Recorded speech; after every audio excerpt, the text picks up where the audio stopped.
What's up, everybody? It's J Mac, and welcome back to Bigfoot Input. I want to thank everybody that showed up to the live on Friday night. I believe there was about 1,000 of you. I appreciate any financial donations, that goes straight back into the channel and whatever cost I incur to do this thing. So we're here today, kind of impromptu. Last night I got an email from Tommy Boy Productions saying, hey, Jay, you got to check this out. And so I clicked on the link last night and I went all the way to the end of the video, and sure enough, I was shocked. So Steve from How to Hunt posted a live show, just I think it was yesterday, 3/16. So it was literally a matter of hours. And it was about a 30-minute live, where he tells some story about some naked guy breaking into someone's house, and then he said there was another story about how he got like 13 emails from this guy with pictures and never had the green light to share anything, but then got the green light to share it some years later. I don't know. It was all a little confusing to me, the way that he tells a story. Just kind of jumps around a little bit, and I'm just not really sure. At the end of the video, though, he said that he didn't know who this came from, where it came from, or anything like that. So I was a little confused on what maybe it was me. Maybe I was misunderstanding what he's saying. But either way, he said that because of the way that mainstream Bigfoot is projected to the world, it'll never be taken seriously, and it's our job to share information. And with that, him and I fully agree. So I just want it to be clear that this is not our video.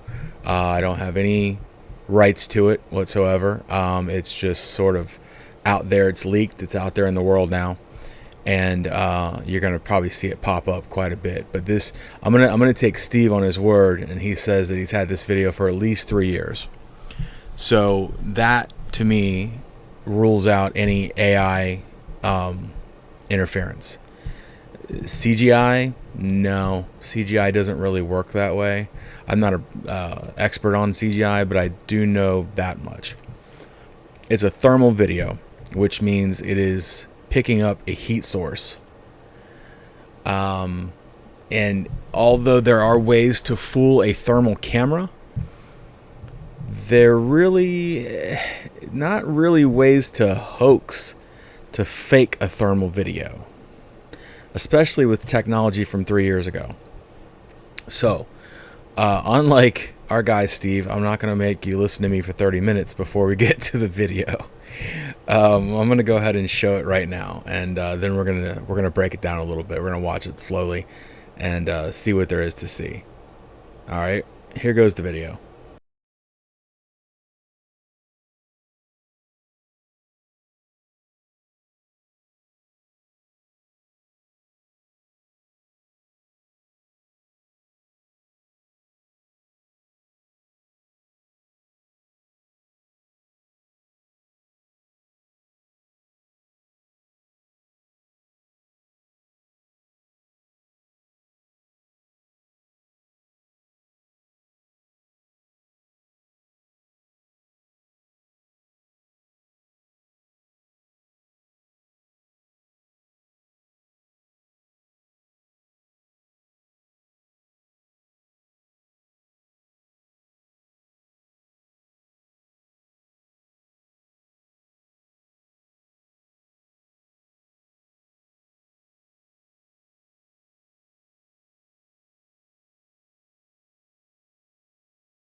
All right, folks. So let's just point out that yes, it is a recording of a screen.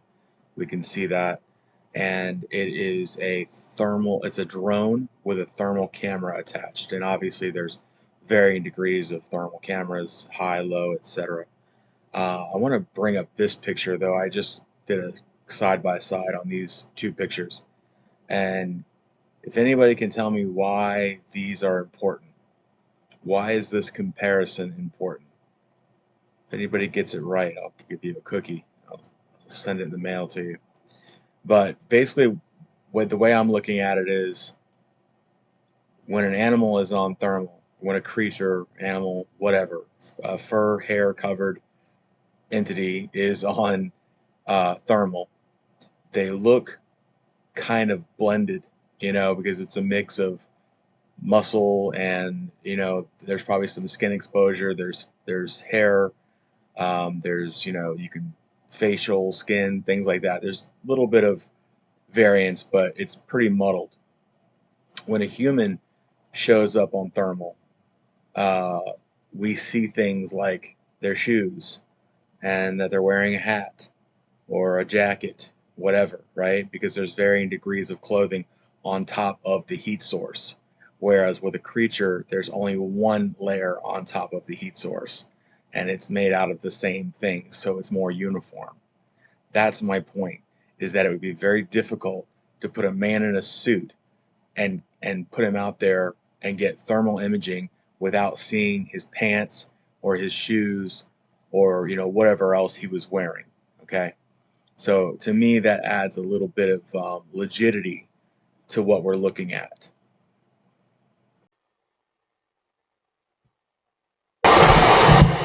All right, let's take a look at this thing frame by frame.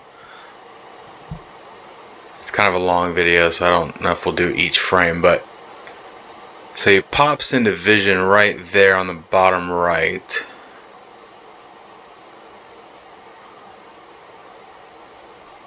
You can see the long strides.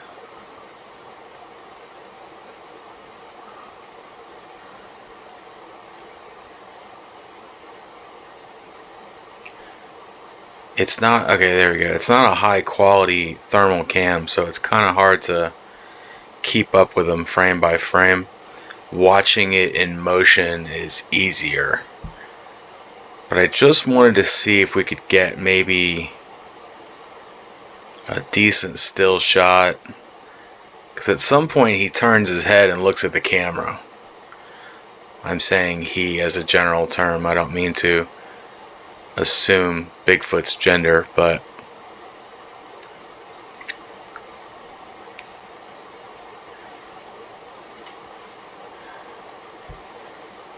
there it is. I mean, he's a big boy.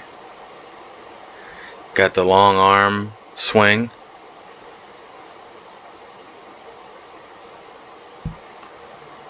All kind of like muddled up as I would expect. There's no like shirts or anything, no boots, you can see.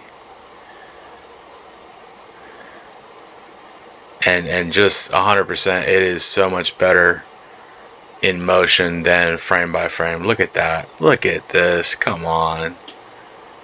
This is excellent. Excellent footage. There he is. See him turn his head right there? I'm gonna follow you, big boy. Here we go. Right there. Boom. Turns and looks at the drone. He's like, I know you're following me. Boom. You can see how his face is just sort of, there you go, surrounded in the hair, fur coverage, whatever you want to call it. That's very impressive. I love this footage.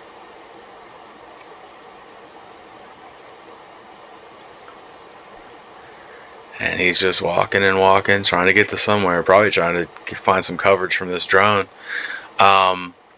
I don't want this to be confused with the Ken's carpentry footage.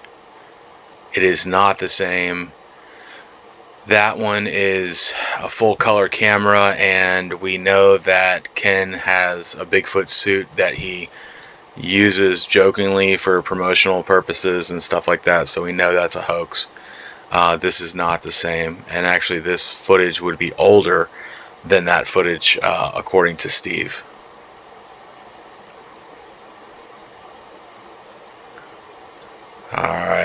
There you go, folks. Make your own decisions.